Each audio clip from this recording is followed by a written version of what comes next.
प्यारे दोस्तों, इब्लीस को जन्नत से निकाल दिया गया था और जन्नत से निकलने के बाद उसकी एक ही सोच थी कि वह ऐसा क्या करे और ऐसी कौन सी चाल चले कि वह हजरत आदम अलैहिस्सलाम को रुसवा कर सके।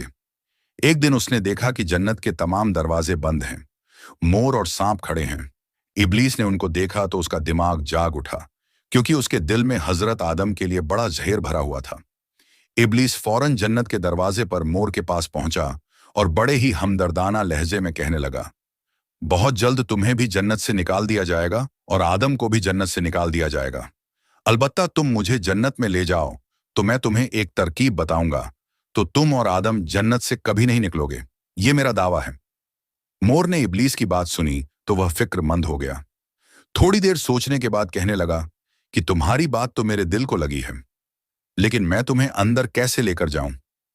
मैंने काफी सोचा है, लेकिन मुझे समझ नहीं आ रहा कि तुम्हें अंदर कैसे लेकर जाऊंगा, वह भी जन्नत के मुहाफिजों से आंख बचाकर। तो इब्लीस ने फौरन जवाब दिया, तुम यह नहीं जानते हो कि मैं मंत्र पढ़कर अपने आप को छोटे से मोती में तब्दील कर सकता हूं। तुम मुझे अपने मुंह में दबाकर जन्नत के अंदर ले जाना। यह कहकर इब्लीस ने मंत्र पढ़ा, अपने आप को छोटे से मोती में तब्दील कर लिया। तो मोर ने इब्लीस को अपने मुंह में रख लिया और जन्नत में दाखिल हो गया। यूं इब्लीस मलऊन मोर की मदद से जन्नत में चला गया। फिर मोर इब्लीस को अपने मुंह में लिए हुए सीधा हजरत हव्वा के सामने पहुंचा और वहां पहुंचकर इब्लीस ने दोबारा अपने ऊपर कोई जादू किया और इंसानी शक्ल में आ गया।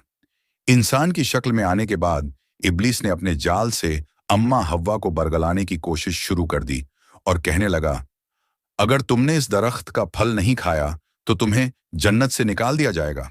अम्मा हव्वा बोली, ये दरख्त तो ममनू है, इसका फल खाने से मना फरमाया गया है। इब्लीस ने दोबारा कहा कि इस तरह का फल ना खाया गया तो जन्नत से निकाल दिया जाएगा, तुम्हें भी और आदम को भी। इब्लीस मलून आखिरकार अपनी चाल में कामयाब हो गया और अम्मा हव्वा ने उसकी बातों में आकर उस ममनू दरख्त का फल खा लिया और फिर हजरत आदम अलैहिस्सलाम के पास पहुंच गईं और कहने लगी, मैंने इस ममनू दरख्त का फल खा लिया है, तुम भी इसका फल खा लो ताकि हम हमेशा जन्नत में रहें। हजरत आदम अलैहिस्सलाम ने कहा, हाय अफसोस, तुमने यह क्या कर दिया। फिर इब्लीस की मक्कारी में आने वाली अम्मा हव्वा ने हजरत आदम अलैहिस्सलाम को भी मजबूर कर दिया कि वह भी इस दरख्त का फल खाएं और यूं उन दोनों को जन्नत से निकाल दिया गया। मोर, जो कि इब्लीस को अपने मुंह में लेकर जन्नत में दाखिल हुआ था, वह यह सब देख रहा था और यूं मोर और उसका साथ देने वाले सांप को भी जन्नत से निकाल दिया गया और यूं हजरत आदम, अम्मा हव्वा, मोर और सांप आसमानों की जन्नत से उतरकर जमीन पर आ गए।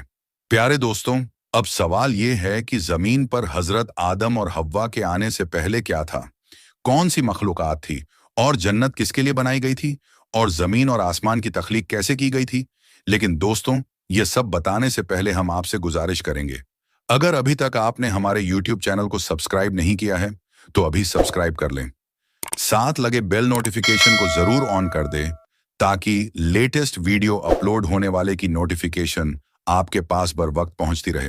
प्यारे दोस्तों, याद रहे जो फल ममनू था उसके बारे में कहा जाता है कि वह गेहूं था और इसी गेहूं को इंसान की खुराक बना दिया गया और इसी गेहूं की इंसान को जमीन पर तलब रहती है। और जहां तक बात है मोर की, तो मोर आज भी एक दिल फरेब परिंदा है कि जो भी उसकी चमक दमक पर मग्न होता है तो वह सब भूल जाता है, जैसा कि अम्मा हव्वा को इब्लीस ने मोर के साथ मिलकर बुलाया था।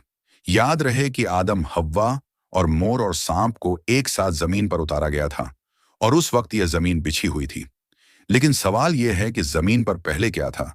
तो याद रहे कि अल्लाह ताला इरशाद फरमाते हैं कि हमने जमीन आसमान को 6 दिनों में तख्लीक किया है और एक जगह इरशाद फरमाया है कि जमीन पर पहले कुछ भी नहीं था सिवाय पानी के। तो दोस्तों, मालूम हुआ कि इस जमीन पर पहले पानी के अलावा कुछ भी नहीं था। इस जमीन पर पानी ही पानी था और फिर अल्लाह ताला ने इस पानी पर जमीन को बिछाया। और एक जगह यह बात भी मिलती है कि जब पानी पर अल्लाह ताला ने जमीन बिछाई तो यह जमीन हिल रही थी, तो अल्लाह ताला ने इस जमीन के ऊपर पहाड़ों को गाड़ दिया जिससे यह जमीन टिक गई। दोस्तों, याद रहे कि पानी ही वह चीज है जिससे अल्लाह ताला ने मुख्तलिफ किस्म की मखलूकात को पैदा फरमाया और पानी को अल्लाह ने जिंदगी की बुनियाद बनाया। और कहते हैं कि आदम से पहले आसमान भी न थे और अल्लाह ताला ने सिर्फ 2 दिनों में 7 आसमानों को बनाया। इन आसमानों की जगह पर धुआं ही धुआं था, कुछ भी ना था। हर तरफ धुआं ही धुआं था। और फिर अल्लाह ताला ने धुएं से आसमान बनाए, और सिर्फ 2 दिनों में अल्लाह ताला ने 7 आसमान तख्लीक फरमाए। और जब आसमान दुनिया अल्लाह ताला ने बनाई तो अल्लाह फरमाता है कि इसमें हमने सितारों के मानिंद चिराग रोशन कर दिए। यानी आसमानी दुनिया में अल्लाह ताला ने सितारे पैदा फरमाए जो रात को चमकते हैं। याद रहे कि अल्लाह ताला ने 4 दिनों में जमीन और इसका सारा निजाम बनाया। ये पहाड़, ये जंगल, दरिया और समुंदर, ये सेहरा और मैदान, ये सब अल्लाह ताला ने अपने हुक्म से सिर्फ 4 दिनों में तख्लीक किया। और फिर अल्लाह ने आसमानों से बारिश बरसाई और अपने हुक्म से जमीन के ऊपर तरह तरह के दरख्त, पौधे और सब्जा उगा दिए। दोस्तों, मालूम हुआ कि जब आदम न थे तो तब भी यह कायनात थी। जब आदम को अल्लाह ताला ने तख्लीक करने का इरादा फरमाया तो अल्लाह ताला ने इस कायनात को तरतीब दिया और इस कायनात को पैदा फरमाया।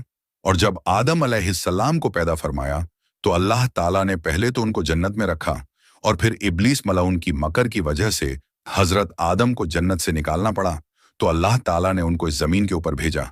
और यही अल्लाह की मंशा थी।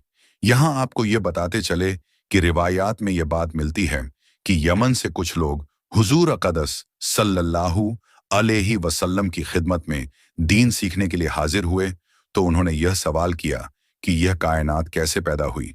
तो आप सल्लल्लाहु ताला अलैहि वसल्लम ने फरमाया कि जब यह कायनात मौजूद ना थी तो तब भी अल्लाह की जात मौजूद थी और अल्लाह का अर्श पानी पर था। इसके बाद अल्लाह ताला ने आसमानों और जमीनों को पैदा फरमाया और लोहे महफूज में हर चीज को लिख दिया। दोस्तों, याद रहे कि अल्लाह ताला की जात मौजूद थी, मौजूद है और मौजूद रहेगी, और तमाम जहानों को पैदा करने वाली जात अल्लाह ही की है। जमीनों को, आसमानों को पैदा करने वाली जात अल्लाह ही की है। जन्नत और दोजक को भी पैदा करने वाली जात अल्लाह ही की है। अल्लाह ताला की मखलूकात कहाँ कहाँ है और कैसी कैसी मखलूकात हैं, ये अल्लाह ही जानता है। अल्लाह ताला की कुदरत भी वसी है और अल्लाह ताला का इल्म भी वसी है। और इंसान की अक्ल बहुत महदूद है। इंसान सिर्फ उतना ही जानता है जितना अल्लाह ने उसको इल्म दिया है, और इससे ज्यादा कुछ नहीं जानता। अल्लाह ताला बेहतर इल्म रखता है और हिकमतों वाला है। दोस्तों, हमारी आज की वीडियो आपको कैसी लगी? आपने हमें कमेंट करके जरूर बताना है, और इस वीडियो को अपने दोस्तों के साथ ज्यादा से ज्यादा शेयर भी करें और लाइक भी जरूर करें, ताकि हमारी हौसला अफजाई हो और हम आपके लिए ऐसी वीडियोस लाते रहें। अब मिलते हैं अपनी अगली वीडियो में। तब तक के लिए मुझे इजाजत दीजिए। अल्लाह सबको ढेरों खुशियां अता फरमाए। आमीन।